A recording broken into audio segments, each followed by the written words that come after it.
வீட்டுக்கு வேணுங்கிற எண்ணெய் ஆட்டிட்டு வந்தோம். அது உங்க கூட ஷேர் பண்ணணும்னு தோணுச்சு. அதுக்காக தான் இந்த வீடியோ. பருப்பு வேணா எடுத்துட்டு போயிடலாம். அப்படி இல்லன்னா ஆயில் மில்லயே நெறைய வெரைட்டீஸ் ஆஃப் பருப்பு இருக்கும். நம்ம அங்க போய் கூட சூஸ் பண்ணிக்கலாம். இந்த தடவ நாங்க சூஸ் பண்ணது மானாவரி பருப்பு. இதுலயே நெறைய வெரைட்டீஸ் இருக்கு. கொடி பருப்பு, ஆந்திரா பருப்பு, சிறு பருப்பு, பெரிய பருப்பு அந்த மாரியெல்லாம் நெறைய சொல்றாங்க. இது நம்மளே பருப்பு வாங்கி ஆட்டுறதுனால ரொம்ப சுத்தமா இருக்கும். எந்த ஒரு கலப்படமும் இருக்காது. ரொம்ப வாசமா இருக்கும். வீட்ல கால்நடை இருந்ததுன்னா நம்ம புண்ணாக்கு எடுத்துட்டு வந்துடலாம். இந்த மாதிரி கேன்ல ஊத்தி குடுப்பாங்க. இல்லன்னா இந்த மாதிரி பாத்திரத்திலேயே வாங்கிட்டு வரலாம். பாத்திரத்தில் வாங்குறது பெஸ்ட். ஏன்னா இது ரொம்ப சூடாக இருக்கும் ஆட்டி முடிச்சதும்.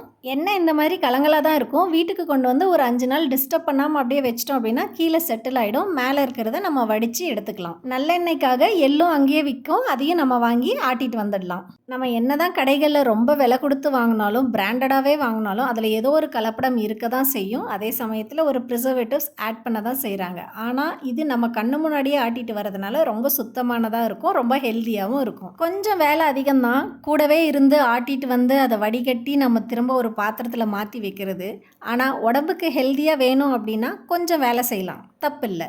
உங்கள் வீட்டு சைடும் இந்த மாதிரி மரச்சக்கெல்லாம் இருந்தது அப்படின்னா நீங்களும் பருப்பு வாங்கி கொடுத்து ஆட்டி ஒன்ஸ் ட்ரை பண்ணி பாருங்கள். ரொம்ப ஹெல்த்தியாக இருக்கும், ரொம்ப வாசமாக இருக்கும், டேஸ்ட்டாகவும் இருக்கும். 20 கிலோ போட்டு எண்ணெய் ஆட்டினோம் அப்படின்னா நமக்கு 9.25 இருந்து 9.5 லிட்டர் வரைக்கும் தான் எண்ணெய் கிடைக்கும். மீதியெல்லாம் புண்ணாக்கா வரும். நிறைய குவான்டிட்டியில் ஆட்டி வச்சா ஸ்மெல் வருமோ, சிக்கு வாடை வந்துருமோ அப்படின்லாம் நீங்கள் யோசிக்கவே வேண்டாம். நம்மளே சுத்தமாக ஆட்டுறதுனால எதுவும் இருக்காது. ரொம்ப நல்லாயிருக்கும். நீங்களும் இந்த மாதிரி தான் எண்ணெய் ஆட்டி யூஸ் பண்ணிகிட்ருக்கீங்க அப்படின்னா கமெண்ட் பண்ணுங்கள், நானும் தெரிஞ்சுக்கிறேன்.